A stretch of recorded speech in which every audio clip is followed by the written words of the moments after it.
Welcome to my YouTube channel, Tony Su Vega, your feng shui guru and paranormal expert. Today is Friday, the 25th of August, 2023, Day of the Rabbit. So ngayong araw na ito po ay araw ng kuneho at ngayon ay araw ng Biyernes at Agosto 25. Ang kuneho ay yin, female, wood, sen. Z-H-E-N, the thunder. So, nagtutukoy siya sa elemento ng kahoy, pero hindi ito yung kahoy na punong kahoy. Mabababang halaman, halimbawa, bush, shrub, o ano pa man, palay, barley, yung mga sinasabi natin ng mga plantitos, yan, kasama yan dyan.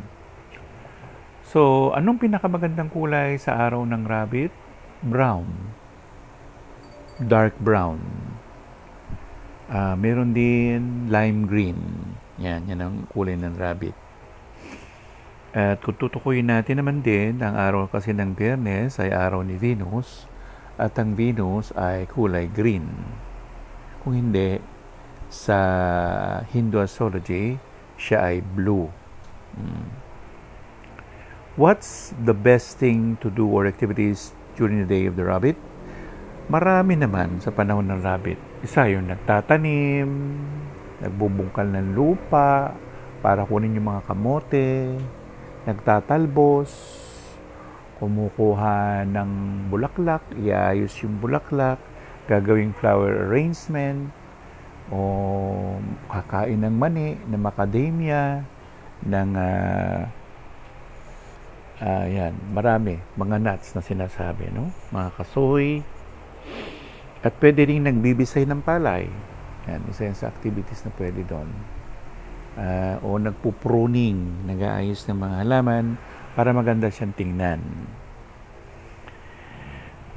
Maraming panahon na nagtatanong sila, bakit tinukoy na thunder? Ayun, bakit thunder? Bakit sen? Kaya nga, sa mga panahon ng rabbit, ang rabbit kasi madaldal. Hindi mo naintindihan pero madaldal.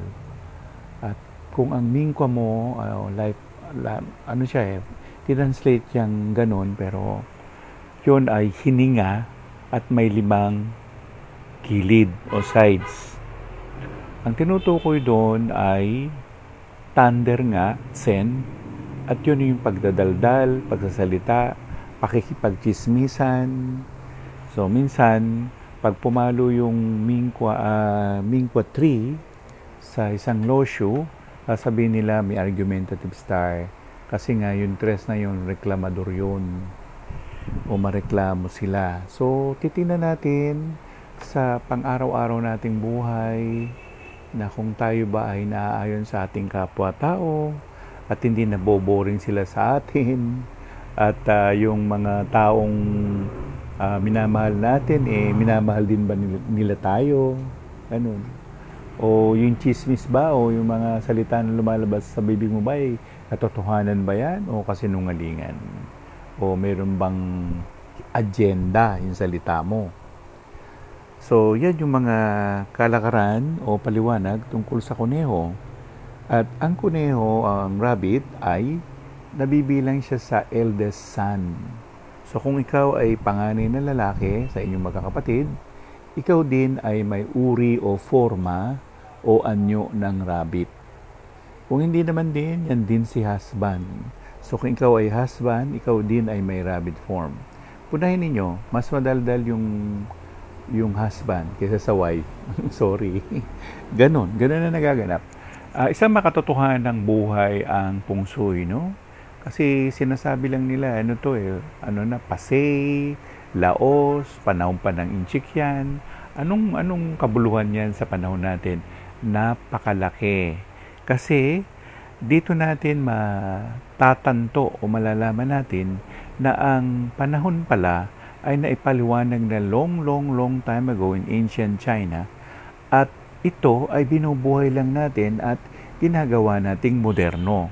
So hanggang hindi siya na-modernize, hindi siya maunawa ng mga tao. Ano yan, feng shui, para ano yan? Why? Bakit? So lalo na yung mga ibang relihiyon na skeptic sa feng shui.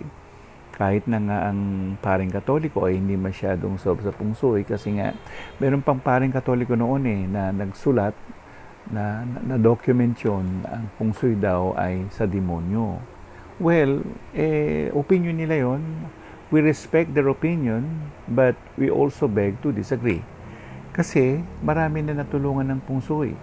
Marami sa negosyo, sa hanap buhay, sa pang-araw-araw na pakikipaglaban sa buhay, pakikiharap sa buhay, at anong dapat gawin.